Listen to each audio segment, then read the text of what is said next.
네, 지금부터 2부 산학협력 네트워크 활성화 워크숍을 시작하도록 하겠습니다. 2부 행사는 산학협력 네트워크 강화를 위한 특별 강연과 학생이 참여하는 실습 우수 사례 및 취업 우수 사례 발표, 산학협력 우수 산업체 시상 순으로 진행될 예정입니다.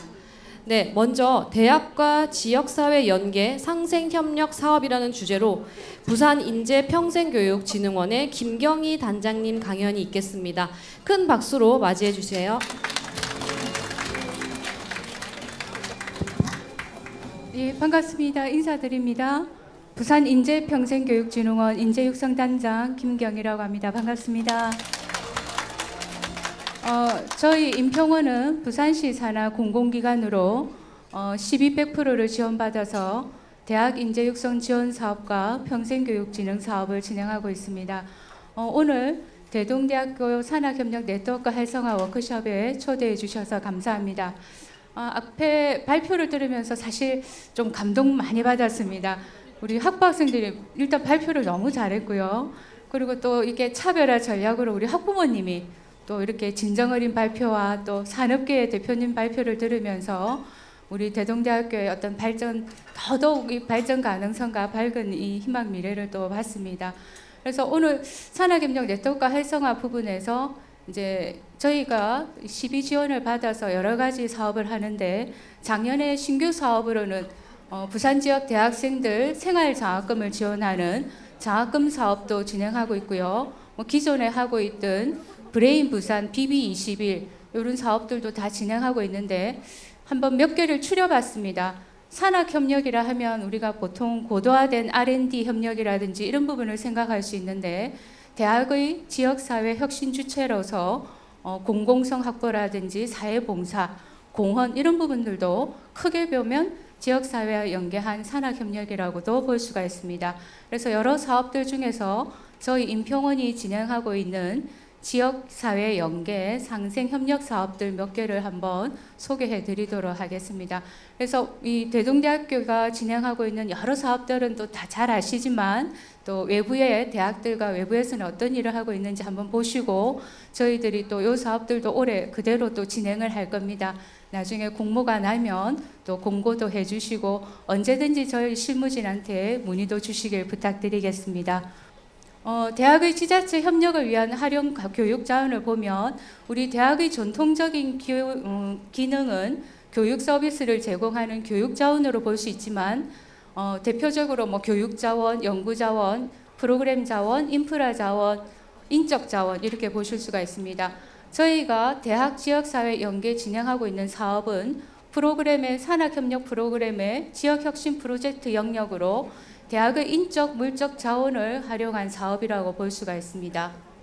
보통 지금 교육부가 대학들을 평가할 때 좀 획일적인 지표를 가지고 평가하는데 해외 같은 경우는 그런 획일적인 지표보다는 또 대학의 어떤 지역사회 공헌 이런 점수를 랭킹을 매겨서 대학들을 평가하고 있습니다.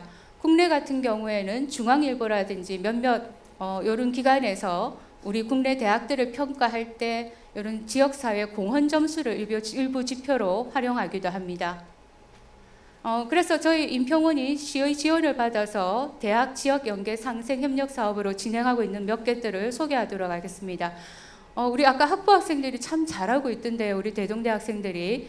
사실 우리 지금 신세대들은 MZ 세대다, 개인주의가 강하다 이러지만 저희가 지역사회 활동단 쌤 해서 대학생들이 팀을 이루어서 일종의 동아리 지역 현안 해결 주제를 선정해서 오면 저희들이 공모 선정해서 활동비를 지원합니다. 그래서 우수팀에는 부산광역시장상을 수여하고 있습니다. 그 다음에 또 지역 현안 해결 수업 지원 프로젝트라고 있습니다. 교수님들이 사실 정규 수업을 진행할 때는 조금 지원받는 부분이 적지 않습니까? 그래서 정규 수업, 이왕 진행하는 정규 수업을 어떤 현안 해결, 아이디어 프로젝트로 제시하면 저희들이 역시 심사를 통해서 수업을 선정해서 학생들의 활동비를 지원하고 있습니다. 학생들의 수강 신청 인원에 따라서 적게는 한 500만 원에서 1000만 원까지 활동비를 지원하고 다양한 아이디어를 발굴해서 역시 이제 우수 수업에 선정이 되면 프로젝트 수업에 선정이 되면 부산광역시 시장님 상이 수여되고 있습니다. 그 외에 참여한 학생들한테도 어떤 인센티브라든지 임평원 원장님의 명의하에 활동, 봉사, 인증서를 교부하고 있습니다. 그 다음으로는 저희가 지역사회 상생협력 지원 사업이라 해서 19년도에 시범사업을 진행한 이래로 지금 4년째 진행하고 있습니다. 대학의 인적, 물적 자원을 활용을 통한 지역사회 현안 해결 및 지역 혁신을 통한 사회공헌 사업이라고 보실 수가 있습니다. 점점 더 우리 지금 부산이 수도권 다음으로 많은 대학 수가 있다 그러지만 그런 부분에서는 하나의 어떤 인적, 물적 자원에서는 장점이 되지만 또 대학의 어떤 충원율이라든지 입시와 관계에서는 또 경쟁 부분에서 우리 지역 대학이 수도권에 비해서 점점 어려워지고 있는 이런 상황이라고 보실 수가 있습니다. 그래서 상생협력 지원 사업은 단순한 일자리 부분이 아니라 이제 우리 대학이 가진 재능을 가지고 우리 지역사회 문제가 뭔가 이런 부분과 관계돼서 공모를 통해서 선정하고 있습니다. 근데 사실 아까 대동대학의 성과 발표를 보면서 이미 기존의 대학들은 다양한 혁신 지원 사업들을 하고 있습니다. 그래서 19년도에 우리가 시범 사업을 통해서 20년도부터 지금까지 꾸준히 진행하고 있는데 첫 시범 사업을 할 때는 1년으로 하다 보니까 사실 사업 기간이 1년이라 하더라도 저희들이 공모 심사하고 교부금을 지원하고 이러다 보면 사실 사회공헌 어떤 지역 발전을 하는데 사회공헌을 하는 데는 시간이 가장 중요한데 사실 사업단장님들이 움직이는데 시간이 많이 부족하더라는 겁니다. 성과를 내는데도. 그래서 저희가 시와 의논을 통해서 그 이듬해에는 이제 장기형해서 2년으로도 사업단을 공모하고 있습니다. 이제 2년이 되다 보니까 아무래도 2년 차에 이제 성과를 내기가 시간적으로 여유가 있는 부분이 있었습니다. 그래서 작년에 저희들 조금 코로나다 보니까 사업단장님도 움직이는데 좀 힘든 부분도 있었지만 다양하게 많은 성과를 내주셨습니다.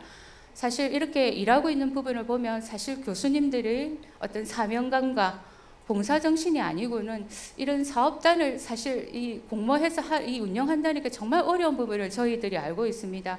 그래서 상생사업단 같은 경우는 이제 저희 교수님들 공모된 단장님들한테 조금 연구비라도 지원할 수 있도록 그런 부분을 정말 소액이지만 좀 마련해서 지원을 하고 있습니다. 그래서 작년 사업을 잠깐 소개드리면 시범 사업을 처음 19년도 진행할 때는 이제 대학에서 하고 싶은 주제로 저희들이 공모 선정을 했지만 그 이듬해부터는 16개 구군의 수요 조사를 했습니다. 16개 구군의 가장 자기 지역의 구군에서 현안 어떤 문제가 있습니까? 어떤 부분에 가장 대학이 참여해서 해결해 주시기를 원하십니까? 이런 수요 조사를 통해서 저희들이 자율지표와 지정지표 이렇게 만들었습니다. 자율주제와 이제 지정주제로 만들어서 자율주제는 이제 대학들이 하시고 싶은 주제로 공모를 하고 이제 지정주제는 우리가 16개 구군 수요 조사를 통해서 어느 구에는 이런 문제, 어느 구에는 이런 문제 해서 같이 그렇게 공고를 했습니다. 그렇게 해서 작년에 컨소시엄형으로 이제 2개 사업단이 단기형으로 뽑혔고요. 장기형 2년으로는 이제 3개 사업단을 뽑았습니다. 사실 사업비는 고생하시는 것에 비해서는 좀 너무 작죠. 그래서 저희들이 증액을 해보려고 많이 노력하고 있고 안타깝게도 이 RIS 사업, 이 리스 사업이 부산시가 떨어졌지만 올해 다시 또 시도를 하니까 올해는 아마 꼭 될 겁니다. 그 사업이 된다면 그 사업비와 함께 저희들은 이런 사업을 좀 더 확대하려고 계획을 잡고 있습니다. 그래서 선정평가 지표 참고적으로 한번 보시면 사업단 수행 능력부터 해서 발표 평가 이렇게 보실 수 있고 가점이 있습니다. 대응 자금 해서 저희들 2점 가점을 드립니다. 지정과제 아까 말씀드린 바와 같이 이제 부산시 본청과 16개 구군에 가장 그 구군에서 현안 문제가 어떤 부분이 있습니까? 우리 대학에는 노하우가 있습니다. 아까 인적, 물적 자원과 시설이라든지 교육 자원이라든지 그래서 지정과제를 제시하고 그다음에 자율과제. 자율과제는 정부에서 제시하고 있는 사회문제 해결, 사회문제 영역이라고 그 주제가 있습니다. 그렇게 해서 저희들을 공모를 해서 작년에 뽑힌 사업단 보시면 단기형으로 한국해양대, 부산과기대가 뽑혔습니다. 부산과기대는 북구청에서 지정과제 낸 부분입니다. 북구에 대표적인 재래시장이 있습니다. 어떤 재래시장이 있겠습니까? 예, 구포시장이 있죠. 구포시장 이러면 과거에 무슨 유명한 게 있었습니다. 예, 고기 도축시장이 있었죠. 근데 이제 아까 우리 대동대도 반려문화 뭐 이런 주제가 나오던데 이제 그런 사업이 사양 산업이 되면서 그걸 개선하는 환경 사업에 좀 누가 이 대학이 좀 나서줬으면 좋겠다. 그런 부분에 과기대가 신청해서 지금 좋은 성과를 내고 있습니다. 그다음에 이제 장기형으로는 경성대, 부가대, 동서대가 뽑혔고요. 동서대는 지정과제 기장군청에서 제시한 겁니다. 우리 부산이 과거에는 부산을 긍정적으로 표시하는 게 서울 다음에 어느 도시 이러면 부산 제2의 도시다 이랬지만 사실 지금 어떤 부분에서는 인천한테 밀리고 인구로는 아직 2위죠. 그래서 우리가 부산을 막 부정적으로 표시할 때 누구 소설의 제목을 많이 빗대서 얘기하더라고요. 뭐가 있을까요? 우리 부산을 막 부정적으로 얘기할 때 노인과 바다 노인과 바다 이러면서 그래서 기장군에서 제시한 주제는 뭐냐 이러면 우리 기장군이 좀 넓은데 이 너무 실버분들이 많고 이 실버분들의 좀 활력이 되는 이런 부분에 좀 이 대학이 나서서 사업을 해줬으면 좋겠다 이런 주제를 냈었습니다. 그래서 동서대 같은 경우는 좀 차별화되어 있는 부분이 뮤지컬 학과가 있더라고요. 문화 영상 콘텐츠 뮤지컬에서 그런 부분에 이제 주제를 내서 선정이 되었습니다. 그래서 사실 조금 그림 화면이 하려서 자세히 안 보일 건데 저희가 지난 4년간 지역사회 상생협력이라는 사업단에 선정된 사업단을 16개 구군별로 대학별로 저희가 나타낸 겁니다. 짙은 글씨 부분 책자를 한번 참고를 해주시고요. 짙은 글씨 부분은 이제 작년에 하고 있는 사업단들입니다. 20년도에 저희들이 그래프 만든 게 있어서 한번 그림을 넣어봤습니다. 2000년도 시작을 할 때는 부산외대 같은 경우는 다문화 동백 프로젝트 냈었고요. 동주대 같은 경우 이제 관공학과 교수님들이 학부 학생들과 본인 전공을 살려서 지역 학교 주변에 상공인들 환경 개선 프로젝트에서 학생들의 재능도 발휘하고 또 이 수업의 어떤 성과 질도 높이면서 많은 참여를 해주셨습니다. 근데 그때 많이 사실 고생 많으셨어요. 정말 사업비는 적은데 또 학교의 매칭금이라든지 이런 부분에 해서 그래서 이런 부분 한번 그림으로 나타내 봤고요. 한국해양대, 부산과기대 자세한 부분은 한번 프린트물을 참조해 주시기 바랍니다. 한국해양대 사업단장님은 오광석 교수님인데 이제 건축학과 전공입니다. 이제 동구 자천동에 저기 폐교가 있죠. 초량초등학교입니까? 자천초등학교인가?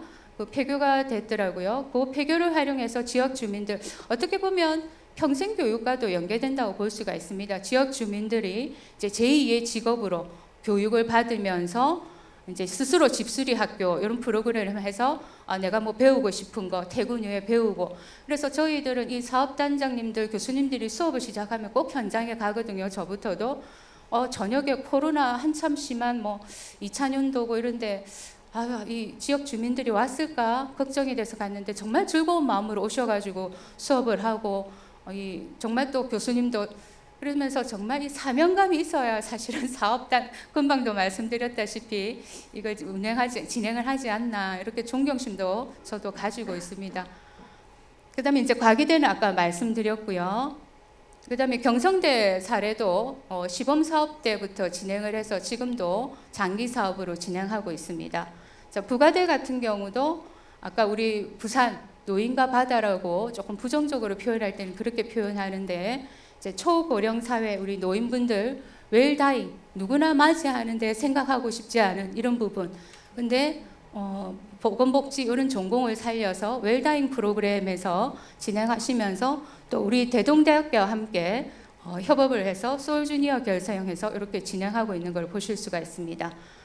그다음 동서대는 이제 우리 기장군에 거주하고 있는 65세 시니어 분들을 교육시켜서 영화 엑스테라 배우 모델 데뷔부터 해서 광동제약 비타 500의 CF 모델로 데뷔까지 하게 됐습니다. 그래서 장기적으로 하고 있는 사업단들을 한번 소개시켜 드리도록 하겠습니다. 저희들이 이제 성과 공유하면은 사실은 이 사업단이 안 되더라도 모든 대학에 공문을 보내고 모시고 이랬는데 이제 이 코로나 팬데믹이 되다 보니까 사업단장님들 아니고는 이제 해당 사업을 하시는 학교 아니고는 모시지를 못했습니다. 그래서 오늘 이 자리에 한번 소개시켜드리면 좋겠다. 또 올해 3월에 공모가 나시면 우리 대동대학교도 한번 관심을 가지시고 응모해 주시길 부탁드리겠습니다. 경성대학교에서 시범사업 때부터 지금 작년까지 장기 사업으로 진행하고 있는 다 함께 차차차 요 프로그램은요. 16개 구의 발달 장애인을 대상으로 무상 체육 프로그램을 제공한다고 보실 수가 있습니다. 저도 이 사업단이 이 내용을 모를 때는 잘 몰랐는데 우리나라 발달 장애인이 지난 10년간 엄청나게 이 인구가 증가가 했더라고요. 왜 증가했는지 저도 궁금해서 좀 한번 찾아봐야지 이러다가 또 제 업무가 바쁘다 보니까 못 찾아봤는데 여기 마침 우리 간호학과, 보건학과 교수님들 많이 앉아 계시니까 한번 문의도 드리고 싶더라고요. 지난 10년간 이 발달 장애인 아동들이 많이 증가가 되는데 조금 사회적인 관심도는 또 시스템은 안 따라주더라는 겁니다.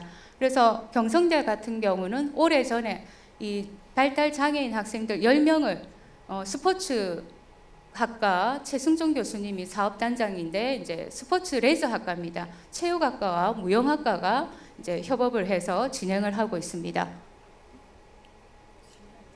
한번 태동기는 보시면 오래전에 이제 소수의 학생들로 수업의 어떤 일환으로 교수님들 몇 분이 진행을 하기 시작했습니다.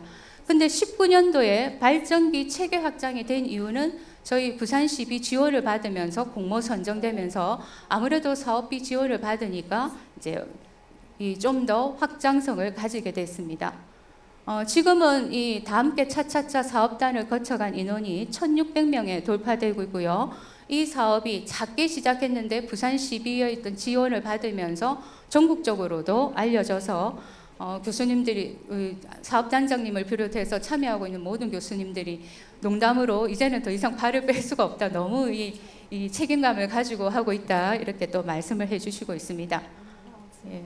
사실은 시간이 됐다면 뭐 정말 저희들 다음 주에 최종 보고에 또 성과 보고를 하는데 모시지 못해서 죄송합니다. 예. 언제든지 저희 실무자한테 문의를 주시면 예. 홍보를 또 자료나 뭐 정보들을 말씀드리도록 하겠습니다. 작년 10월까지 이제 성과입니다.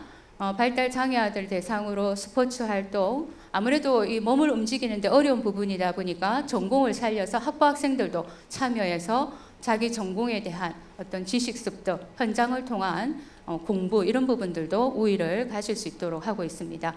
장애인 무용단 품이라든지 이런 걸 보실 수 있고요. 작년에는 새롭게 맘마미아라는 프로그램을 통해서 아주 좋은 호응을 얻고 있습니다. 사실 발달 장애인 부모님들의 그 마음 아픔을 우리가 뭐 간접적으로도 잘 알 수 있지 않겠습니까? 그래서 그 부모님들을 대상으로 힐링 프로그램에서 맘마미아해서 좋은 결과들을 내고 있습니다. 19년도 시범 사업을 진행해서 이제 장기 사업으로 뽑히면서 재작년에는 정말 이제 사회적 거리두기 이런 걸로 좀 사업단장님들이 다 사업 진행하기 힘드셨습니다. 근데 이제 이 온라인을 통해서 또 프로그램을 개발하고 이러다 보니까 전국 180여 개 초중고에 보급이 됐고요. 국립특수교육원의 현장 특수교육으로 소개되기까지 했었습니다. 그래서 디지털 대전환 시대 오히려 이 어려운 시기에 또 온라인을 통해서 이런 프로그램을 개발해서 잘 진행하고 계십니다. 우리 부산시 16개 구군을 이렇게 두고 봤을 때 지도로 대학들 이제 표시를 한 겁니다. 우리 구군에서 보면 금정구가 대학 수가 제일 많고요. 그 다음에 또 어디 구가 많을까요? 남구죠. 예, 남구에 또 4개 구가 있습니다. 그래서 지금 대학이 우리가 기존의 전통적인 교육 서비스 기관이 아니라 거기에서 한 단계 더 지역사회와 연계해서 발전할 수 있는 지역혁신의 주체가 되는 게 또 우리 이 생활 21세기 어떤 변화가 아닌가 이렇게 보실 수가 있습니다. 거기에 또 중간 역할을 하는 역할이 저희 같은 인평원 공공기관이라고 볼 수가 있겠습니다. 또 시간 관계상 다른 사업단들 다 모두 소개시켜드리지 못하고요. 아까 기장군의 사례 컨소시엄형으로 동서대 김영우 사업단장님이 하고 계신 에버그린 프로젝트 소개시켜드리도록 하겠습니다. 기장군 장학은 내에 부산 영화 촬영소가 건립 예정이랍니다. 그래서 이제 기장군에서 우리 시니어 인구와 관계돼서 좀 현안 해결을 해줬으면 좋겠다 이렇게 신청을 하셔서 동서대가 컨소시엄을 맺어서 공모에 선정이 됐습니다. 2년 장기형으로 뽑혔는데요. 21년 4월부터 작년 12월까지 사업기간이었습니다. 사업비는 사실 말씀드리기가 너무 약소해서 저희들이 증액을 노력하고 있습니다. 이제 컨소시엄형으로 지금 진행하고 있고요. 이제 세부 프로그램은 이제 기장 지역 어르신들의 아름다운 인생 2막 프로그램으로 기장 지역 어르신 대상 에버그린 영화 대학을 운영하고 있습니다. 죽성 드림 세트장을 활용하고 있습니다. 그다음에 이제 에이전시도 설립해서 이분들이 사실 돈을 버는 게 목적이 아니라 일거리 이런 부분에 생활의 어떤 삶, 질 이런 거와 관계돼서 활동을 하고 있습니다. 에버그린 프로젝트에서 기장 축성 성당 우리 관광지로도 많이 가시죠. 여기서 이제 수업할 때 코로나에 이 어르신들이 오시지 않을까, 오셨겠나 이런 걱정이 돼서 저도 이제 참석을 했는데 정말 마스크 끼고 다 참석하셔가지고 입학식 하시고 정말 즐겁게 수업을 하고 계시더라고요. 그래서 동영상은 준비를 못했는데 이제 그분들이 이제 모션이라든지 음악이라든지 영화 이런 걸 좀 교육을 받으시고 CF 모델로 이렇게 데뷔한 사례들을 보실 수가 있습니다. 지금 나오네요. 아까는 안 나와서 제가 그랬는데 예. 소리는 안 나와도 한번 보시기 바랍니다. 우리 수강생들입니다. 온 국민의 건강한 비타민C. 그래서 이 지자체가 현안을 제시하고 거기에 대학이 다가서서 현안 해결 컨소시엄으로 작지만 이렇게 시작하는 사례를 보여드렸습니다. 그래서 지자체 활성화에 기여하고요. 사실 단역 배우 이렇게 이런 데서 큰 돈을 버는 건 아니지만 어떤 삶의 의미 이런 부분에서 어르신들의 어떻게 보면 평생 교육과도 연계되었다고 볼 수가 있습니다. 그래서 지자체 현안 문제 해결에 우리가 적은 사업비지만 이렇게 진행을 하고 있습니다. 그다음에 우리 대동대학교 학생들도 아까 많이 하고 계시던데요. 이제 일반 수업을 통해서 우리 학부 학생들이 임낭해수욕장 주변의 경관 개선 프로젝트에 한 부분입니다. 그럼 학생들은 이왕에 자기 전공을 살려서 진행을 하고 이게 선정이 되면 그 학생들은 수요자, 기업이나 공공기관에서 의뢰를 하면 장학금을 받는 식으로 이렇게 진행하고 있습니다. 자, 요거는 저희가 이제 일반 수업을 진행하는 사례. 이제 이 글자가 작아서 안 보이는데 조금 책자로 참석 부탁드리겠습니다. 이제 사업비가 좀 크기로는 아까 사업단들 지원을 하고 있고요. 수업 지원 프로젝트에 작년에 우리 대동대 최성락 교수님께서 지원을 해주셔가지고 좋은 성과를 내주셨습니다. 정규 수업 지원을 통한 지역사회 현안 해결해서 이제 이왕 수업하실 거를 어떤 프로젝트로 공모 선정해서 저희들이 지원하고 있습니다. 1학기와 1, 2학기 연계형을 공모하는데 사실은 1월 말에 저희들이 좀 공모를 했어야 되는데 지금 공공기관 효율화 이런 부분에서 조금 공모가 늦어져서 2학기 때 요거는 공모를 할 것 같습니다. 저희들 20년도에 그래프로 이제 자료 만들어 놓은 게 있어서 참고로 한번 소개시켜 드리겠습니다. 자, 정규 수업을 통해서 동아대 같은 경우는 디자인과 학생들이 발달장애인 디자인 굿즈 만들어서 실제 수익을 내고 기부한 사례라든지 동아대 공대 학생들 같은 경우 비가 오면 하수도에 맨날 이게 막히죠. 그런 걸 아이디어 자기 전공을 살려서 아이디어를 내고 사하구청에 그 아이디어를 제시했습니다. 그래서 사하구청에서 또 그걸 받아들여서 개선이 된 사례들 이런 걸 볼 수가 있습니다. 이 어른이 된다는 거는 나이가 든다는 거는 장점으로는 어떤 시각이 넓어지고 포용력이 넓어지고 이런 건 있지만 반짝이는 창의력은 사실 떨어지잖아요. 근데 우리 20대 대학생들은 반짝반짝 이 창의력이 얼마나 뛰어납니까? 그 학생들이 이런 일반적인 수업을 할 때 어떤 현안을 가지고 움직이게 해서 그런 아이디어로 저희들이 또 지원하고 있습니다. 그래서 수업 지원 프로젝트에 참여한 학생들의 이제 만족도를 조사해 보면요. 내가 지역에 대한 관심도가 높아갔다. 그리고 내 전공에 대한 애착심이 생겼다. 그리고 다른 거에 별로 관심을 안 가졌는데 이런 부분에 지역사회에 대한 이 애항심 이런 부분이 생겨났다 해서 이렇게 많은 긍정적인 효과들을 나타내고 있습니다. 그 다음에 이제 저희들이 아까 일반적으로 정규 수업을 지원하는 수업 지원 프로젝트, 그 다음에 대학생 스스로 팀을 이뤄서 오면 우리가 쌤 활동단 해서 공모해서 활동비 지원 이런 것도 있고, 그 다음에 아까 상생 사업단 사례 말씀드렸고요. 그 다음에 이제 현안 해결형으로는 어떤 활동 말고 연구를 통해서 현안 해결도 할 수 있겠죠. 그래서 우리가 교수님들과 이제 석사, 박사, 대학원생까지 해서 학술 상점을 운영하고 있습니다. 현안 해결형 연구 과제 해서 저희들 20년도에는 한 6개 과제를 지원을 했는데 작년에는 조금 사업비가 작아서 한 2개 과제밖에 지원을 못했는데 올해는 4개 정도 아마 지원할 수 있을 것 같습니다. 그래서 대학원생부터도 가능하니까 그런 해난 해결형 학술상접 연구과제도 한번 관심을 가져주시길 바랍니다. 자, 우리 학생들 쌤활동단 자기네들이 팀 이름을 지어온 겁니다. 뭐 꼬부기, 리바이언트, 뭐 온나, 콩나물 제작소, 뭐 우리 학교 주변, 우리 동네 주변, 나는 이런 거 어떻게 해보겠다. 근데 아까 보니까 우리 대동대 학생들 벌써 잘하고 있으시더라고요. 그래서 아까 우리 대동대 학생들의 발표도 너무 감동을 받았고, 금방 또 학부모님은 금방 앉아 계시네요. 너무 말씀을 잘해가 또 감동을 받았습니다. 우리 교수님들은 원래 직업이 강의고 발표니까 당연히 교수님들이 잘한 건 당연한 건데, 오늘 많은 이 좋은 정보들을 듣고 제가 다시 배우고 또 공부하고 가는 자리에 참석할 기회를 주셔서 너무 감사합니다. 짧지만 저희가 진행하고 있는 지역사회 상생협력 사업들을 간단히 소개 말씀 올렸습니다. 궁금한 점 있으면 언제든지 나중에 질문 부탁드리겠습니다. 감사합니다.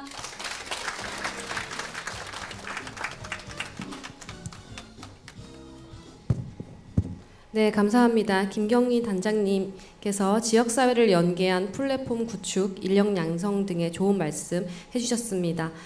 다음은 산학협력 네트워크 강화, 주문식 교육과 현장 실습 학기제 운영이라는 주제로 경남정보대학 산학협력교육지원실장 박효진 현장실습센터장님 강연이 있겠습니다. 큰 박수 부탁드립니다.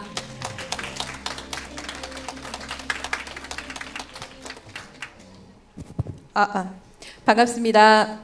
방금 소개받은 경남정보대학교 산학협력교육지원실장 박효진입니다. 반갑습니다.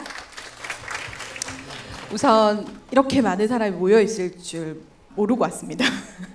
그래서 간단하게 이제 조금 소개를 해달라고 요청이 와서 저는 왔는데 너무 많은 사람이 있어서 이제 우선 저희가 하고 있는 거에 대해서 저희는 이제 소개를 조금 간단하게 하겠습니다. 오늘 이 자리에 그래도 초대해 주셔서 너무 감사합니다. 그럼 강연 시작하도록 하겠습니다.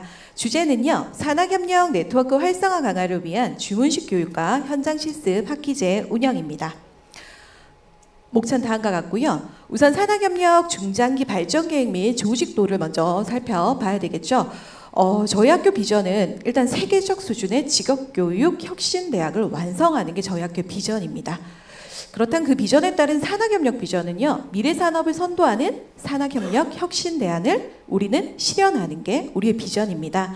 거기 이제 3대 추진 전략과 12개의 추진 과제를 가지고 있는데, 이 추진 과제 중에서 첫 번째를 보시면은 여기에 보면 지금 하고 있는 현장 실습, 그리고 캡스톤 디자인, 그리고 취창업 교육, 그리고 주문식 교육, 여기 부분을 제가 하고 있습니다. 그래서 지금 교육지원실에서 지금 운영을 하고 있고요. 지금 현장실습지원센터가 원래는 산학협력단 밑에 있었습니다. 근데 저희가 올해부터 링크 3.0이라는 사업을 하고 있어요. 작년까지는 혁신에서 지원을 했었고, 올해 2022년도부터는 링크 3.0에서 지원을 하고 있지만, 그 조금 구조를 하고 하는 거는 다 혁신지원사업단에서 만들어서 가지고 왔다라고 보시면 될 것 같습니다.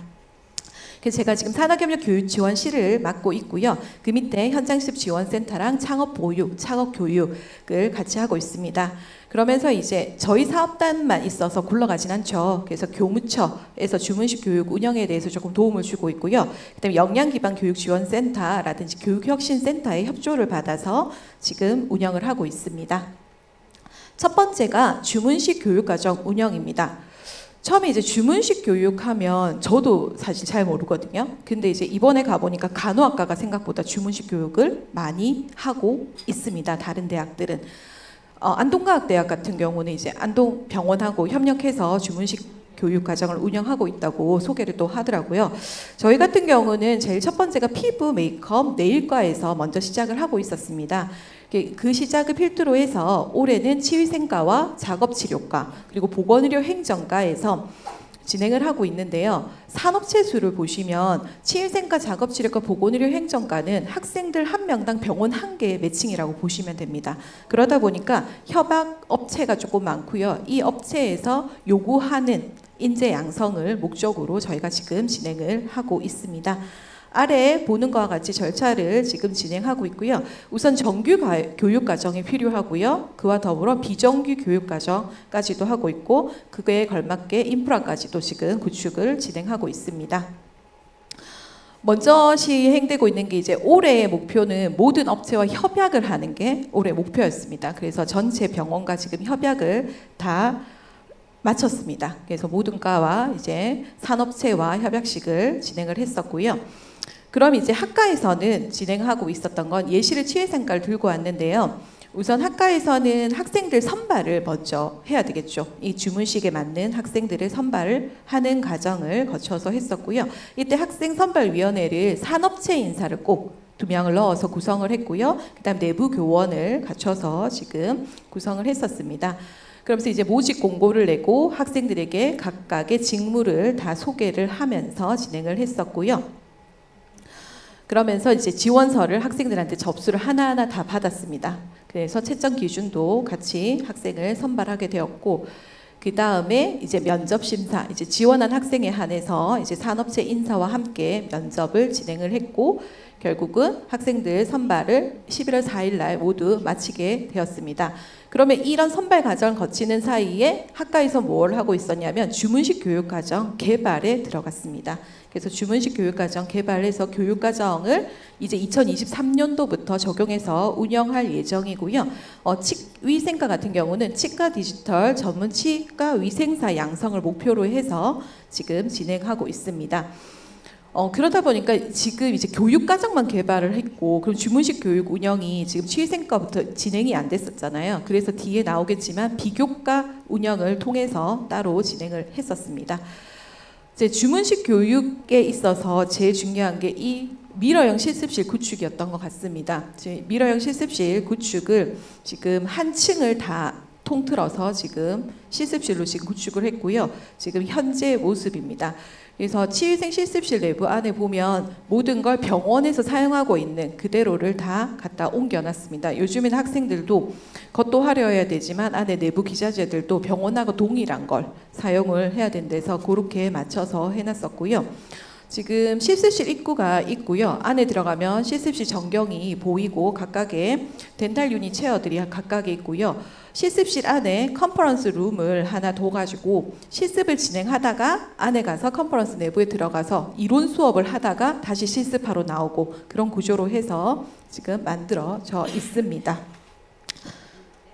그 다음에 주문식 교육을 위해서 다른 기자재 같은 경우들도 다 준비해서 지금 구강 스캐너부터 해서 병원의 환경하고 흡사하게 지금 만들어 놨고요.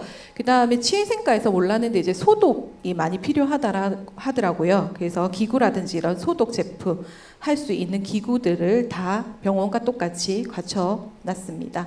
그러면서 아까 얘기했지만 학생들을 뽑아놓고 아무것도 하지 않으면 안 되기 때문에 비교과 프로그램 비정규로 현장 탐방이라든지 아니면 취업 특강을 진행을 했었고요. 그래서 학생들이 뽑히고 나서도 내가 주문식 교육 과정이구나를 알 수 있도록 하고 이 학생들을 이끌고 다음 주에 또 취업 캠프를 가거든요. 그래서 그런 과정들의 비정규 프로그램들을 올해는 운영을 했었습니다.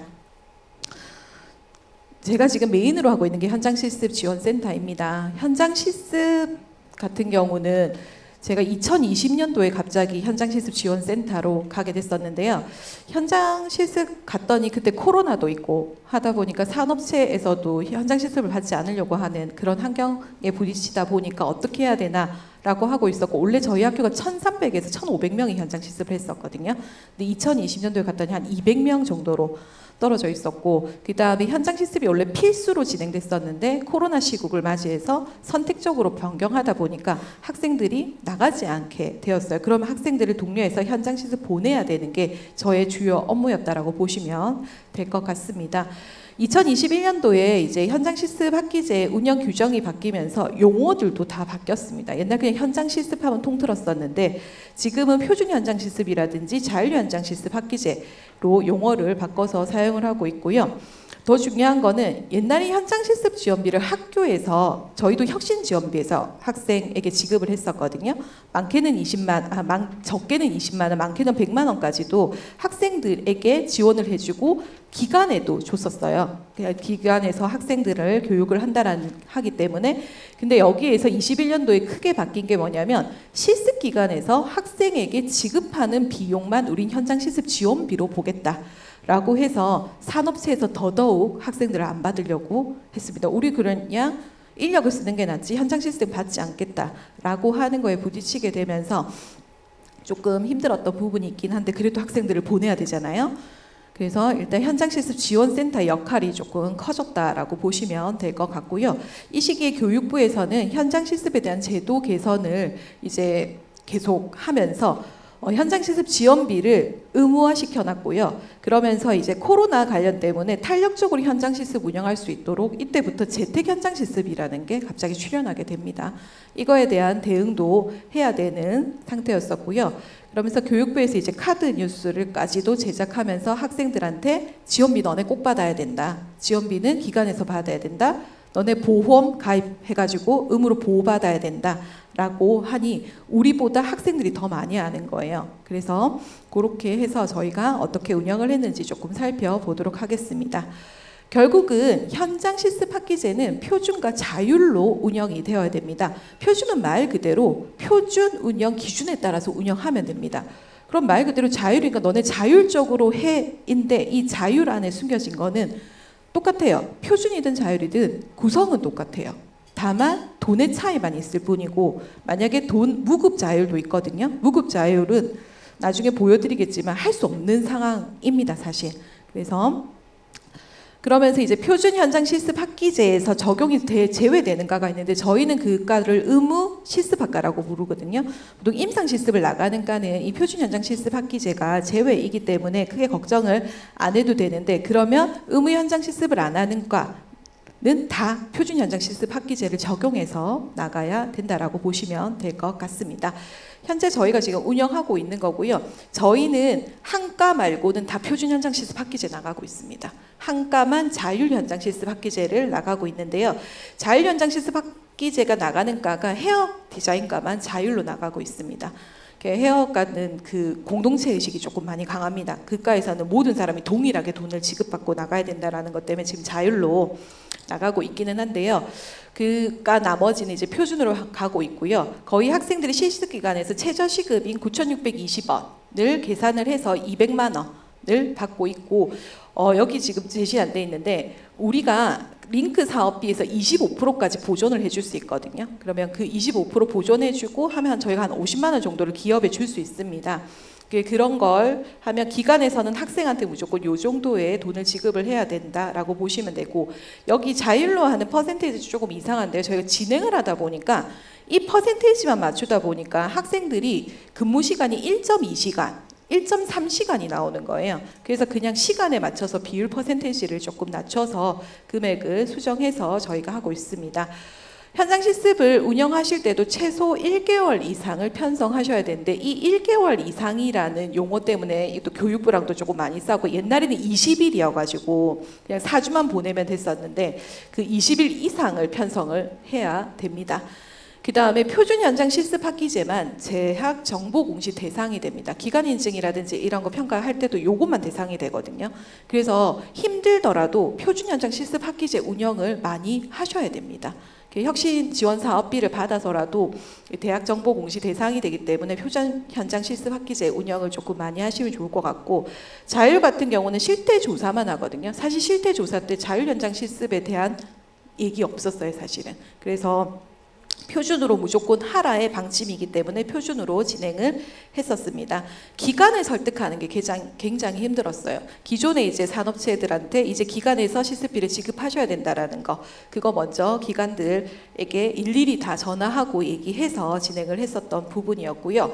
그러면서 이제 조견표를 하나 만들어서 학과에도 공유하고 산업체에도 공유하고 학생들에게도 이런 얘기를 다 해서 나중에 이제 학생하고 기관하고 학교하고가 임금할 때 협의해야 된다고 되어 있거든요. 그래서 네가 받아야 될 돈은 이만큼이야 라고까지 설명을 하고 거기에 그 금액도 일정하게 적어야 된다라는 것까지 얘기하면서 진행을 했었습니다.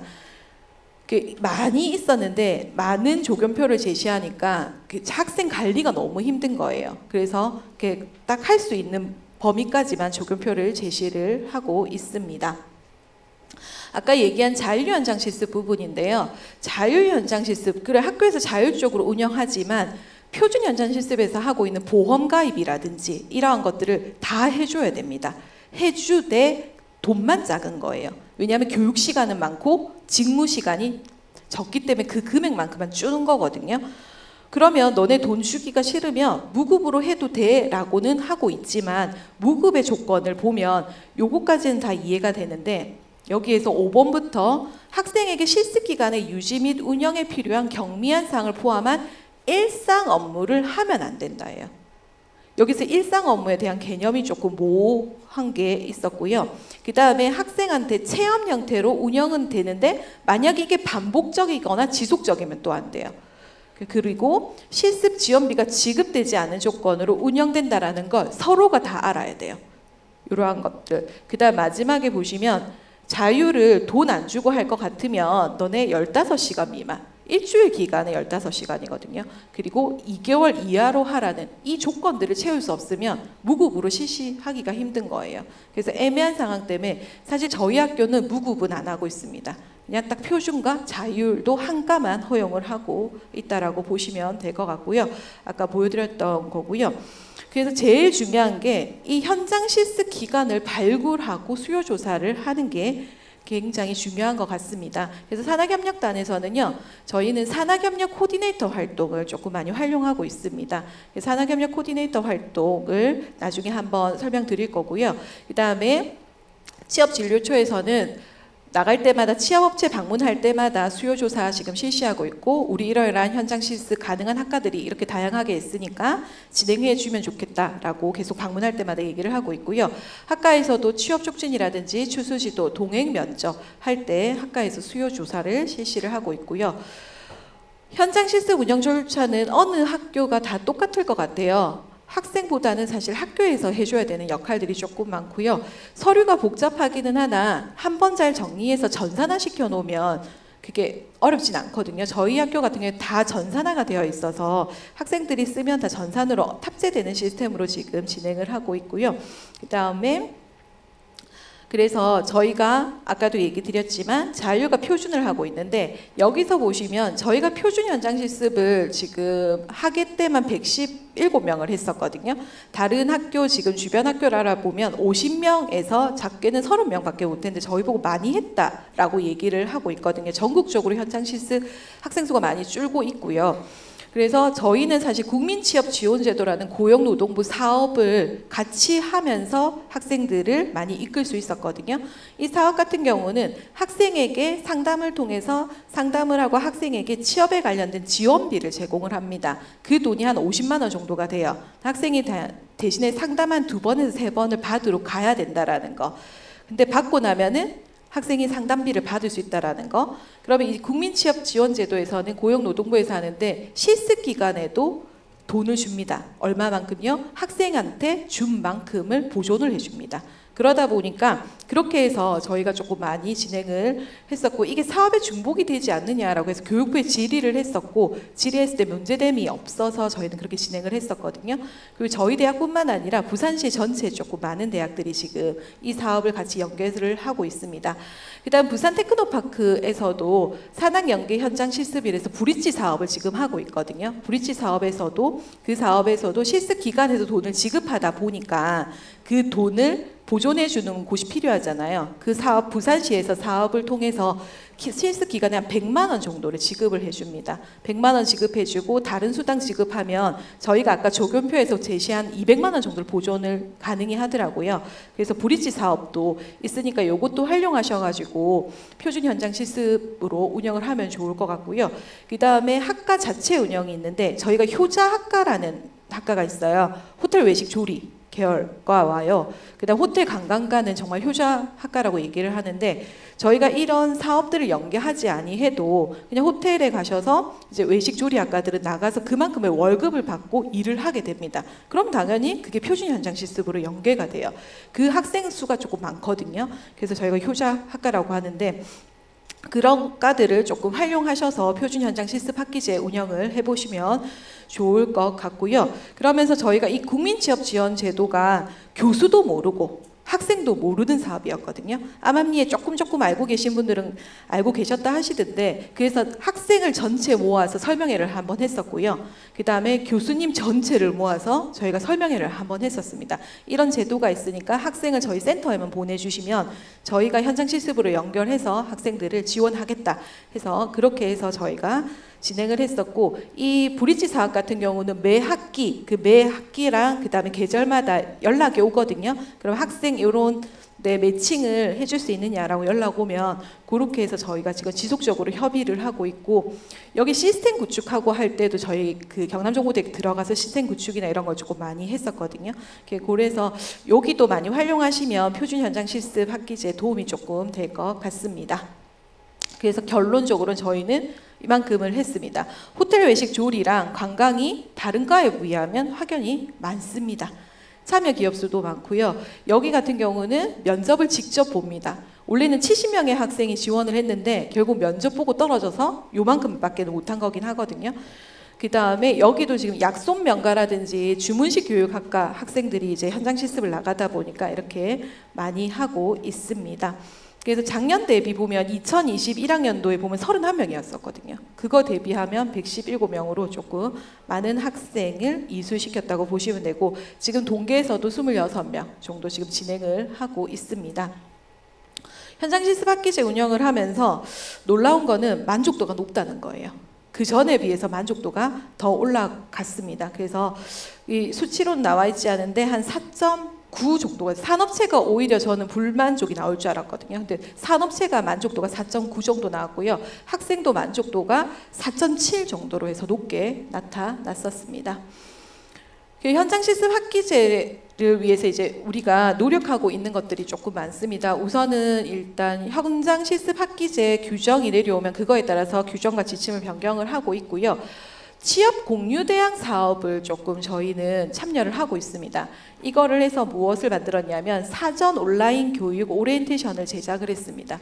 이거를 저희가 혼자 만들면 돈이 꽤 많이 들겠죠. 4개의 그거거든요. 사실 성희롱부터 해서 안전교육이랑 이러한 전체적으로 표준 현장 실습이 또 왜 어렵냐면 그 전에 사전 교육할 것들이 되게 많아요. 그런 교육이나 이러한 것들을 저희 센터에서 하면 되게 힘들지만 요즘에는 이 취업 공유 대학 사업이나 이런 것들을 통해서 저희는 사실 100만 원만 냈거든요. 100만 원만 내서 13개 대학이 모이니까 100씩 이것도 혁신 지원 사업비로 진행을 했었거든요. 100만 원씩 해서 13개 대학이 모이니까 1,300만 원이 되니까 저렇게 좋은 작품들이 나오더라고요. 그래서 이런 영상 컨텐츠를 모든 13개 대학에 같이 공유를 하는 거예요. 그래서 이거를 학생들한테 오리엔테이션 할 때 옛날에는 전체 이제 1000명 될 때도 모여서 했는데 지금 코로나 때문에 무조건 LMS에 탑재를 해서 학생들이 듣게 되면 그걸 가지고 이수했는지 여부를 확인을 하고 있습니다. 이번에 이제 교육부에서 대체 교과목 운영을 위한 교육과정을 개편을 했습니다. 교육부에서 아까 재택 실습 얘기를 했었잖아요. 그와 더불어 뭐가 있었냐면 현장 실습하지 않은 학생을 현장 실습 학점으로 부여하지 못하도록 되어 있거든요. 그럼 현장 실습을 하다가 코로나나 국가적인 재난 상태 때문에 현장 실습을 하지 못했어요. 그럼 걔네들이 복교를 하잖아요. 복교를 하면 현장 실습 교과목으로는 안 되고 대체 교과목으로 학점을 채워주라고 되어 있거든요.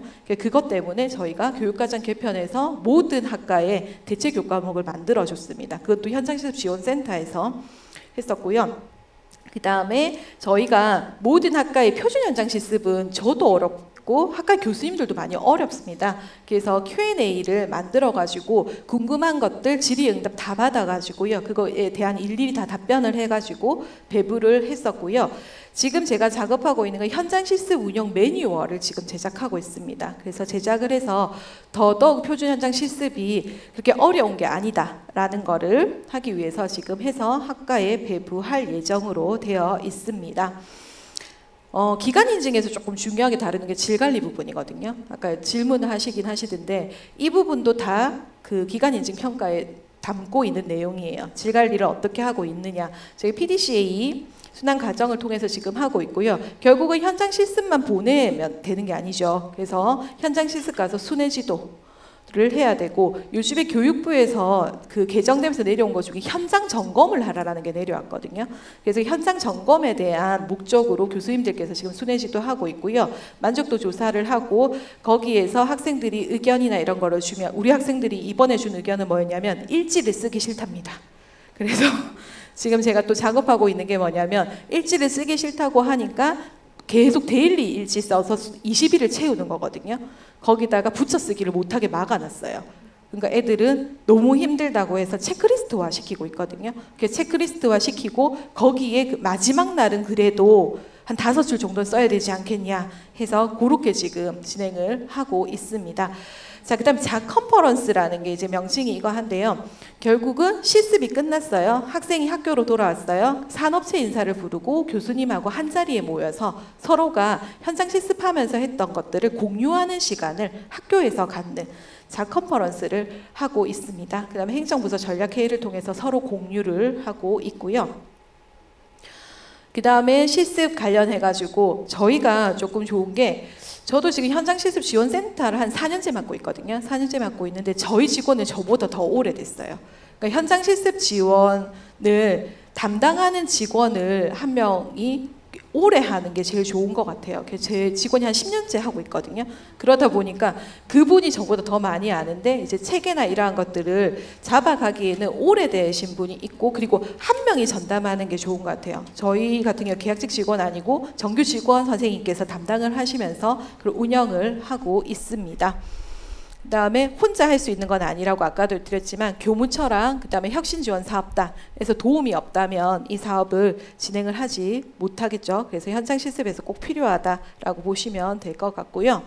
마지막에 이제 성과 및 공유를 꼭 하라고 돼 있잖아요. 그래서 저희가 한 이것도 4년 정도 됐거든요. 수기 공모전을 지금 하고 있습니다. 수기 공모전을 운영을 해서요. 이 수기 공모전 할 때는 의무학과 현장 실습도 다 같이 포함입니다. 이것도 제가 또 교육부에 질의를 해가지고 사업단 사업비를 쓰지 않은 학생을 모아서 해도 되냐니까 이거는 상관없다라는 답변을 받아서 전체 다 모여서 11명에게 이렇게 시상을 하고요. 이게 끝나고 나면은 수기 모음집을 발간을 합니다. 그래서 우수 사례들 아까 상 받은 11명의 학생한테 일일이 다 또 개인정보 동의 다 받고 사진도 본인 사진 다 받아가지고 이렇게 진행을 하고 있고요. 내년 계획은 UCC UCC 공모전을 할 계획입니다. 그래서 산학협력 엑스포가 항상 9월에서 10월쯤에 있는데 그때 항상 동영상 UCC를 제출을 하라라는 얘기가 있죠. 동영상 제작해서 제출하라고 해서 그거를 미리 하기 위해서 학예 때는 한번 이제 우수 UCC를 한번 받아볼까 지금 계획에 있습니다. 그래서 이러한 주문식 교육과 현장 실습 교육을 운영함에 있어서 굉장히 중요한 게 산학협력 코디네이터들의 활동이라고 볼 수 있습니다. 저희가 이걸 한 10년 정도 하고 있는 것 같아요. 그래서 산업체 현장에서 발생하는 기업 애로사항 즉시 해결할 수 있도록 저희가 그 학교에서 그 지원해 준다라고 보시면 될 것 같고요. 즉 찾아가서 만나고 산업체와 서로 교류하는 거라고 보시면 될 것 같고요. 그 전에 이제 계획서 제출하고 사업단에서 그냥 보내는 게 승인까지 다 하고요. 산학협력 코디네이터 양성교육 받고요. 그다음 코디네이터 활동하고 결과하고 있고요. 저희가 올해 목표가 120건인데 벌써 끝났거든요. 120건. 다른 외근에 비해서 지원비가 조금 많습니다. 1인에 한 건에 한 5만 원 정도 지원을 하고 있고요. 그러면 1년 이내 갔다 온 데는 2번 방문 못하게 하거든요. 그래서 2년이나 3년 정도 지나고 나서 다시 재방문할 수 있도록 그렇게 해서 지금 많은 업체들을 방문하고 나면 저희가 이제 애로사항이나 이러한 것들 받아오면 그걸 나중에 이제 애로 기술 지도로도 연결할 수 있는 게 산학협력 코디네이터 활동이라고 보시면 될 것 같습니다. 얼마 전에도 산학협력 코디네이터 교육을 저희가 했었었고요. 정책 방향이나 이러한 것들 이때 얘기를 하고 있습니다. 그다음에 산학협력 코디네이터 활동인데요. 개인정보상 저희 나와 있으신 분 부단장님이시거든요.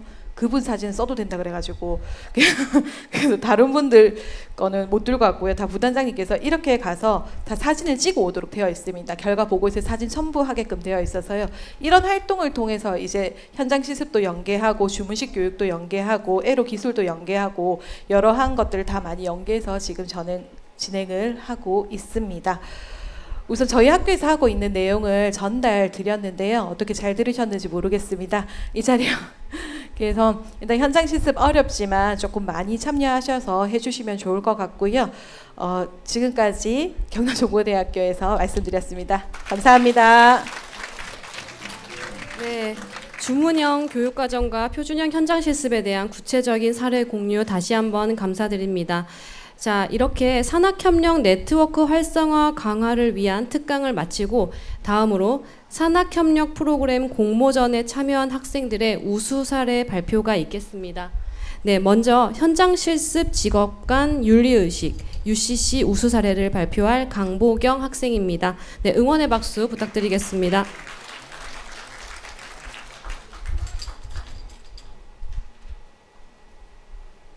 안녕하십니까. 현장 실습 윤리 인권 의식 향상 UCC 경진대회에서 최우수상을 받은 우리가 완벽 간호사조 팀의 발표를 맡은 4학년 강보경이라고 합니다.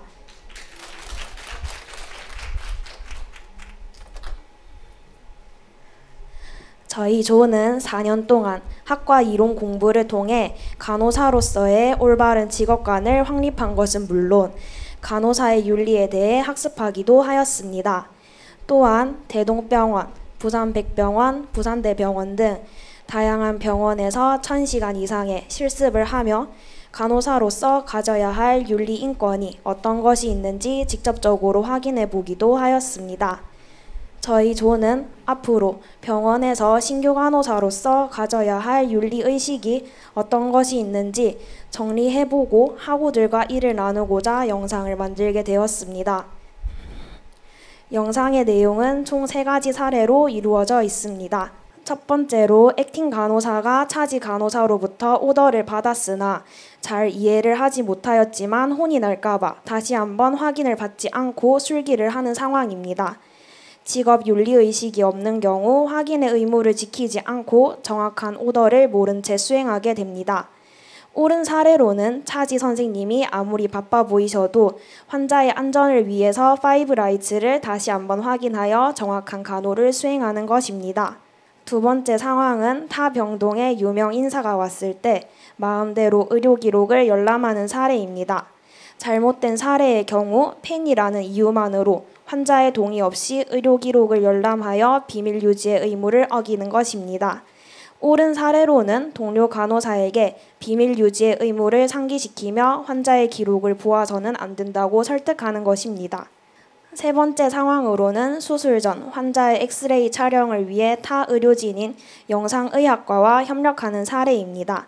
병동의 간호사가 환자의 수술을 위해 지금 당장 엑스레이 촬영을 부탁하지만 타 의료진 또한 다른 병동에서 근무 중으로 바로 오기 힘든 상황입니다. 이때 잘못된 사례로는 협력하지 않고 자신들의 일만 생각하여 갈등이 일어나는 것입니다. 반대로 옳은 사례로는 서로 가능한 시간대를 조율하여 엑스레이 촬영을 무사히 하는 것입니다. 마지막으로 나이팅게일 선서문을 읽으며 영상이 마무리가 됩니다. 이렇듯 저희는 확인의 의무, 비밀 유지의 의무, 타 의료진과의 협력이 간호사로서 중요하다고 생각을 하여 이 영상을 만들게 되었습니다. 영상을 제작하여 보며 나이팅게일 선서문의 내용을 항상 마음에 새기며 올바른 윤리의식을 바탕으로 환자를 위하는 간호사가 되어야겠다고 다짐하는 계기가 되었습니다. 이 영상이 후배들에게, 동기들에게 많은 도움이 되었으면 좋겠습니다. 또한 시간이 지나도 언제나 나이팅게일 선서문을 기억하며 간호의 전문직화를 위해 최선을 다하겠습니다. 이상 발표를 들어주셔서 감사합니다. 네, 발표 감사합니다. 다음으로 현장 실습 수기 우수 사례를 발표할 이우진 학생입니다. 네, 응원의 박수 부탁드리겠습니다. 네, 안녕하십니까. 저는 대동대학교 간호학부 예비 4학년 이우진입니다. 2022년 우수 현장 실습 사례 공모전에서 수상하게 되어 이 자리에 발표의 기회를 갖게 된 것에 영광스럽게 생각하며 간략히 저의 사례에 대해 발표해 보겠습니다. 순서는 지원 동기, 공모 내용, 소감 순으로 발표하겠습니다. 지난 3학년 2학기는 처음으로 실습과 이론을 병행하였습니다. 다양한 실습지만큼 병원마다 특색이 있고 실습생에게 원하는 부분도 조금씩 차이가 있었습니다.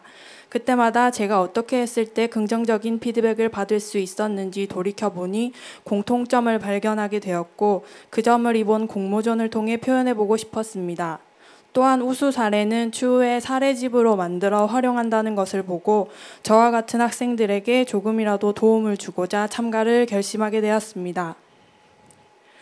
저의 공모전 내용은 3가지로 구성하였습니다. 우선 첫 번째 내용으로는 병원 실습에 대한 막연한 두려움을 소재로 하였습니다. 아직 학생의 신분으로 알고 있는 간호 지식이 보잘것없다는 생각에 사로잡히면 누구나 병원에 실습하러 가는 것이 두려울 수 있다고 생각했습니다.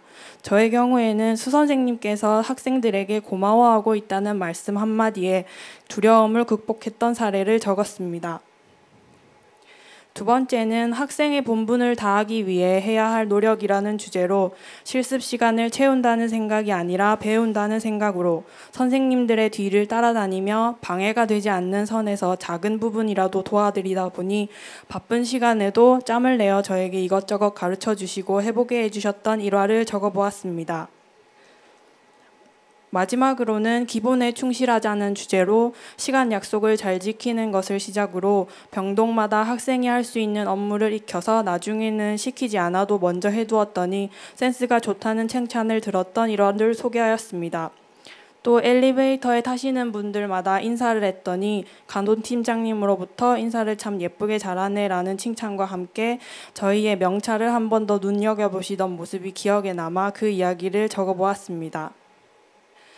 끝으로 현장 실습을 통해 이론으로 배웠던 간호학이 적용되는 현장을 생동감 있게 체험해 볼 수 있다는 점에 감사함을 느꼈습니다.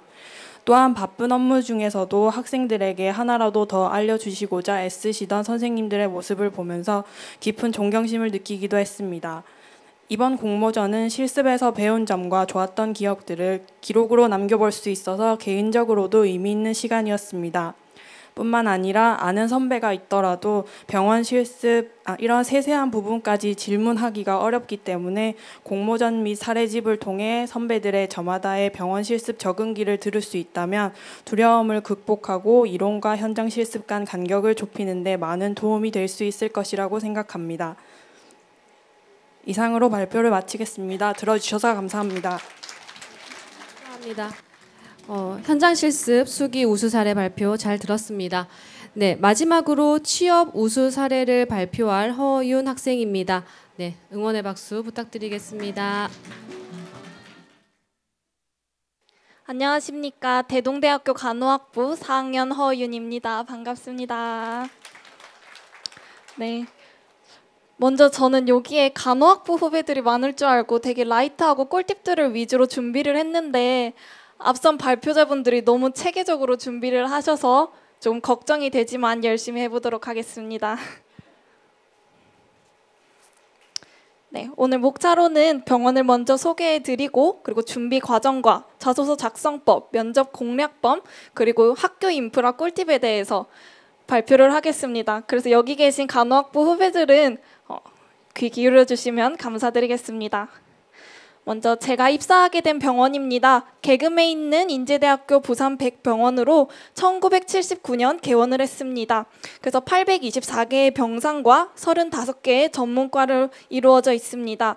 2023년 신규 간호사 채용 기간을 기준으로는 22년 6월 27일에서 22년 7월 10일까지 기간을 가졌습니다.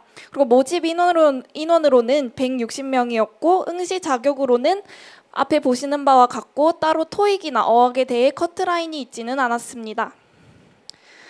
병원의 전형 방법입니다. 먼저 1차로는 서류 접수로 취업 사진, 전체 학점과 전체 석차를 기재하고 토익과 같은 자격증과 그리고 자기소개서를 작성하여 접수를 하게 됩니다.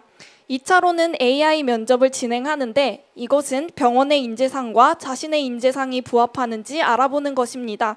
부산 백병원을 기준으로는 G와 S의 역량검사 두 가지를 시행을 하였는데 G 역량검사는 자기소개와 성향 파악, 전략게임, 맞춤 질문 등으로 서류 접수 후 바로 시행하는 검사입니다. S 역량 검사는 지원 동기와 희망 부서 파악, 상황 대처 능력, 전략 게임, 심층 질문으로 이루어져 있었고 G 역량 검사 후 일정 기간을 가질 때에 시행하였습니다. 3차로는 직무 면접입니다.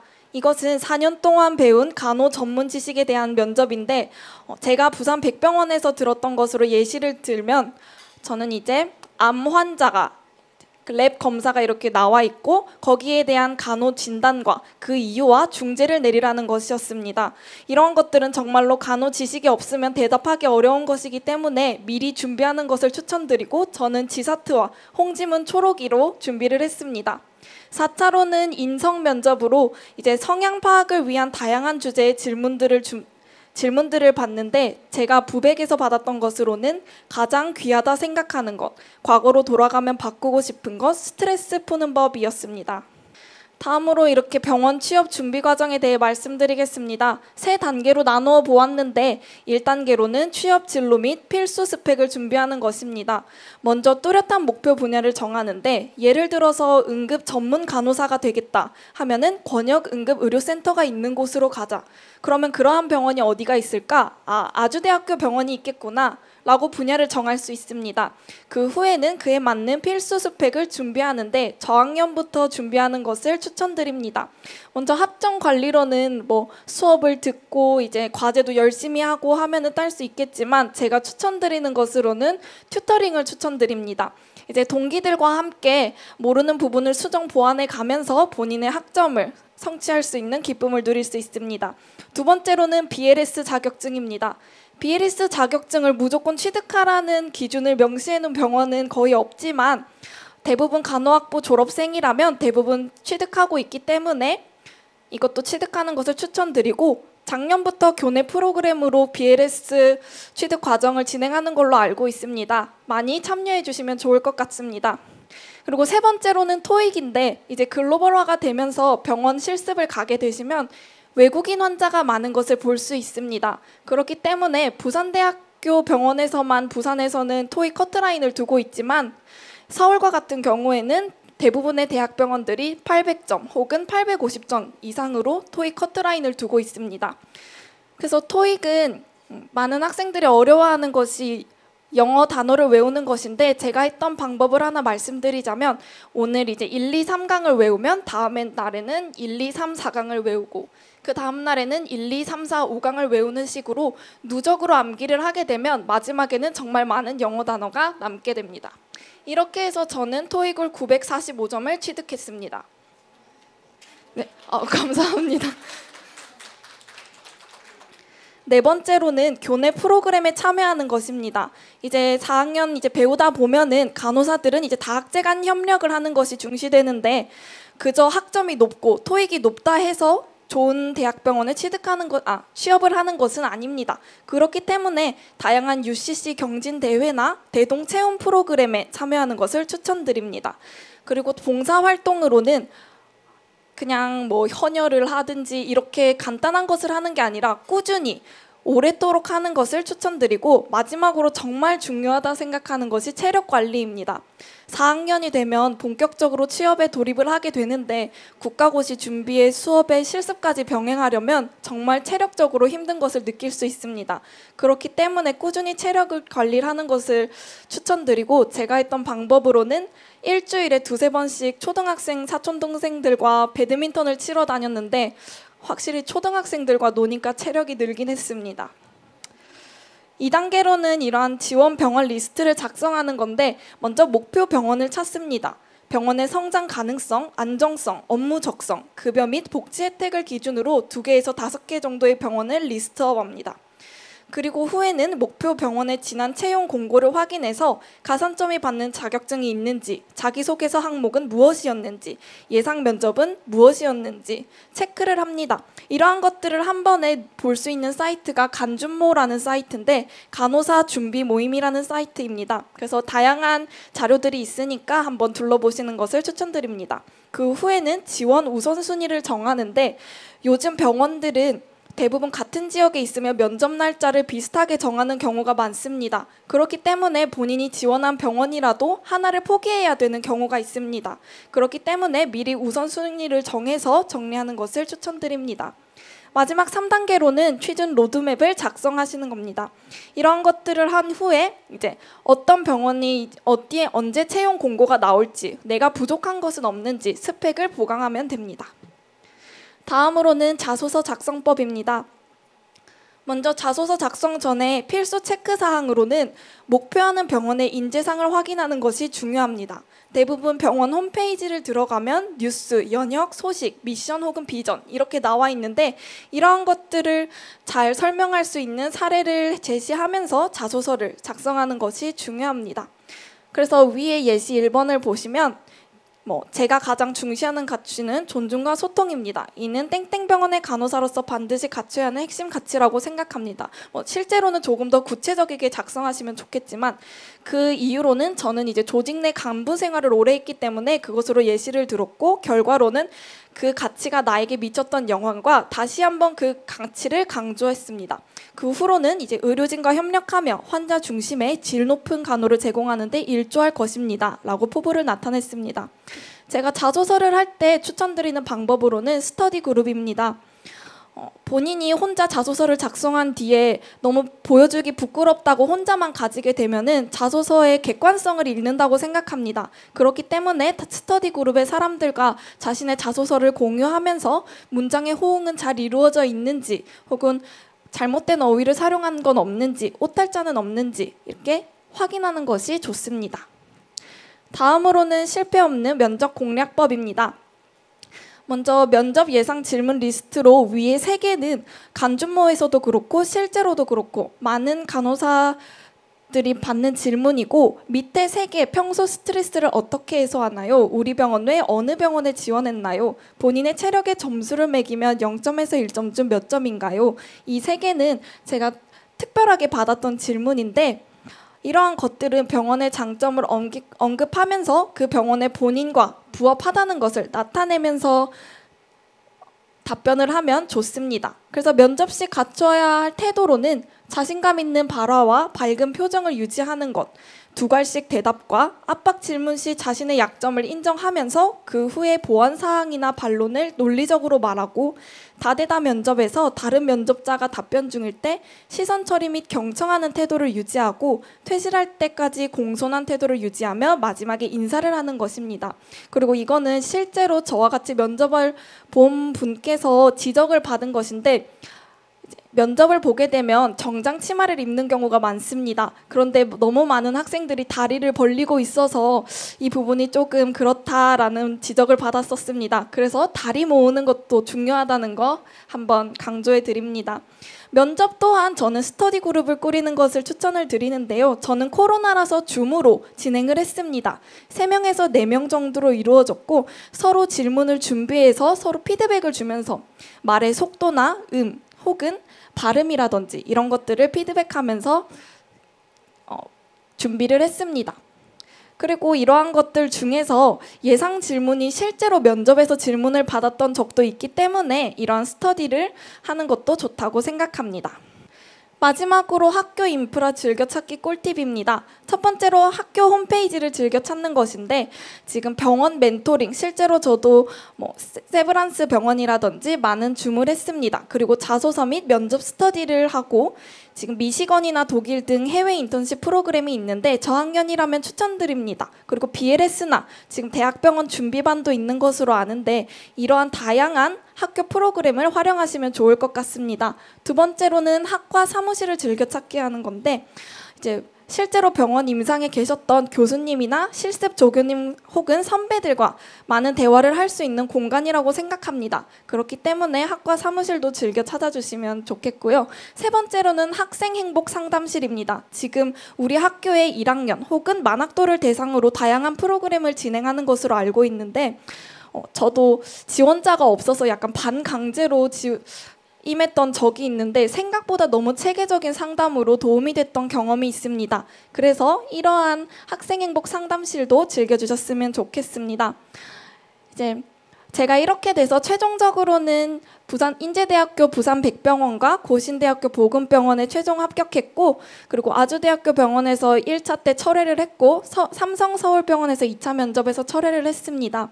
제가 철회한 병원이 마지막까지 간다고 최종 합격할지는 아무도 모르는 것이긴 한데, 내가 학점이 부족하다고, 활동이 없어서, 토익 점수가 낮아서 라고 자신감을 잃기에는 여러분들이 4학년 동안 많은 활동을 했다면 충분히 그 부분을 보완할 점이 있기 때문에 자신감을 갖고 원하는 곳에 냅다 합격하셨으면 좋겠습니다. 네, 감사합니다.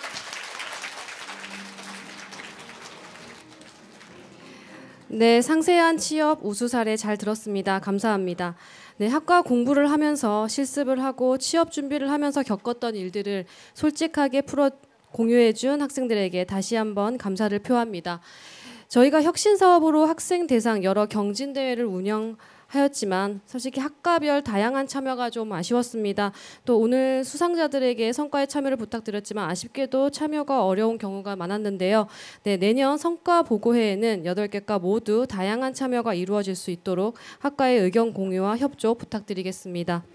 제 2부의 마지막 순서입니다. 이번 순서는 우리 대동대학교와 긴밀한 산학협력 활동을 통해 물심양면으로 힘써주시고 또 취업 지원에 적극적으로 협조해 주셔서 우리 대학의 산학협력 발전에 기여해 주신 산학협력 우수기관 시상을 시작하도록 하겠습니다.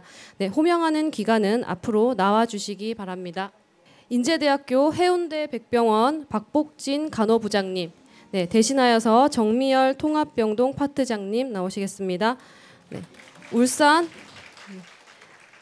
울산 자생한방병원 최영진 본부장님, 네, 10% 커피 이성실 개발이사님, 네, 이안 헤어 강동진 원장님, 네, 앞으로 모시도록 하겠습니다. 네, 시상은 민경아 총장님께서 수고해 주시겠습니다. 잠시 앞으로 모시도록 하겠습니다. 인제대학교 해운대 백병원 박복진 간호부장님 표창장. 귀하는 2022년 활발한 산학협력 활동에 참여하여 우수한 실적을 거두고 본 대학의 산학협력 발전에 이바지한 공로가 크므로 이에 표창합니다. 2023년 2월 7일 대동대학교 총장 민경화. 네, 감사한 마음을 담았습니다. 감사합니다.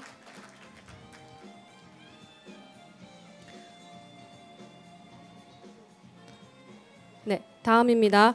네, 울산 자생한방병원 최영진 본부장님 대리하셔서 이성호 교수님께서 대리 수상하시겠습니다.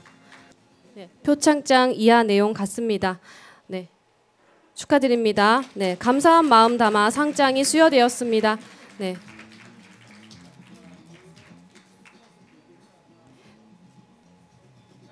네, 자리해 주시면 감사하겠습니다. 네, 수상자분들은 기념 촬영이 있사오니 떠나시지 말고 자리해 주시기 부탁드리겠습니다. 자, 10% 커피 이성실 개발이사님 앞으로 나와 주시길 바라겠습니다. 네, 최성락 교수님께서 대리 수상하시겠습니다. 표창장 이하 내용 같습니다. 네. 축하드립니다. 감사한 마음을 담았습니다. 네.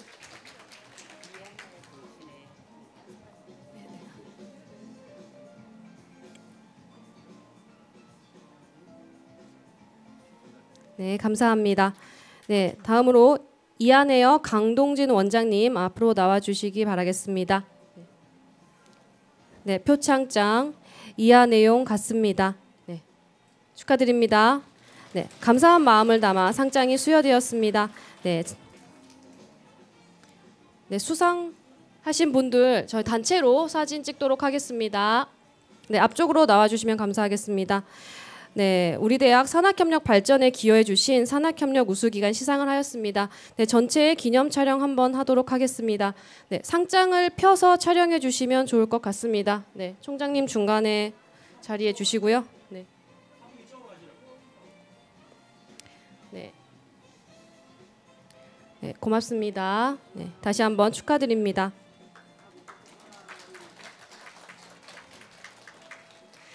네. 네, 시상식을 끝으로 2부가 마무리되었습니다. 네, 오늘 이 행사가 있기까지 수고해 주신 분들 참 많으신데요. 감사의 말을 전합니다. 참석해 주신 분들과 준비해 주신 관계자 여러분, 경청해 주시고 적극적으로 참여해 주신 여러분들께 감사의 말씀을 전하면서 모두 마치도록 하겠습니다. 마지막까지 함께해 주신 여러분 감사합니다. 자, 이제 저희 기념 촬영이 있을 예정입니다. 수상자분들, 참여해 주신 분들, ICC 위원분들 모두 기념 촬영을 먼저 하고 3부 ICC 협의회 및 저녁 시간을 갖도록 하겠습니다. 네, 모두 앞쪽으로 나와주시면 감사하겠습니다.